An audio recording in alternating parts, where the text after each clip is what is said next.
ஒரு குட்டி ஸ்டோரி கேட்கலாமா? எனக்கு ஸ்டோரியில நம்ம ஹீரோ யார் தெரியுமா? White colour. நம்ம சைல்ட்ஹுட்ல இருந்தே ஒரு கலர் பாக்ஸ் ஓப்பன் பண்ண உடனே எல்லா கலர்ஸும் யூஸ் பண்ணுவோம். Red, blue, green, yellow, black எல்லாமே எக்ஸப்ட் ஒயிட். ஆல்மோஸ்ட் அத டச்சே பண்ண மாட்டோம். ஏன்? ஏன்னா நார்மல் பேப்பர்ல அந்த கலர் தெரியாது. அந்த கலர்ல ட்ரா பண்ணாலும் ஒரு யூஸும் இல்ல. ஸோ நம்ம நெனச்சுப்போம் maybe this colour is not useful அப்படின்னு. பட் உண்மை என்ன தெரியுமா? The problem was never the colour. The actual problem was the background. ஒரு ஒயிட் கிரையான் எடுத்து பிளாக் சார்ட் பேப்பர் மேலே எழுதி மட்டும் பாருங்களேன். அதுதான் மேஜிக். ஒரு லைன் போதும், ஒரு ஸ்ட்ரோக் போதும், தி ஹோல் பிக்சரே க்ளோ ஆகும்.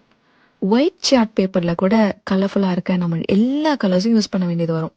பட் பிளாக் சார்ட் பேப்பரை அழகுபடுத்த வேற எந்த கலருமே தேவையில்லை. ஜஸ்ட் ஒயிட் கலர் மட்டும் போதும், ஃபுல்லாக கம்ப்ளீட் ஆகிடும். So what change? Not the கலர்ஸில், அது இருந்த இடம். லைஃப்பில் நம்ம கூட அப்படி தான். நம்ம பெஸ்ட்டாக ஒர்க் பண்ணுவோம், சைலண்ட்டாக ட்ரை பண்ணுவோம். பட் யாரும் நம்மளை நோட்டீஸ் பண்ண மாட்டாங்க. அதுக்கு மீனிங் நம்மக்கிட்ட டேலண்ட் இல்லை, வி ஆர் நாட் கேப்பபிள் அப்படியா? No, it is just that we are standing in the wrong background, wrong place, wrong circle, wrong environment. So if you feel invisible right now, இதை ஞாபகம் வச்சுக்கோங்க. உங்கள் space வரும், உங்கள் டைமும் வரும். அண்ட் when that comes, நீங்கள் நினச்சி பார்த்ததை விட யூ வில் க்ளோ பிரைட்டர். புரியுதா?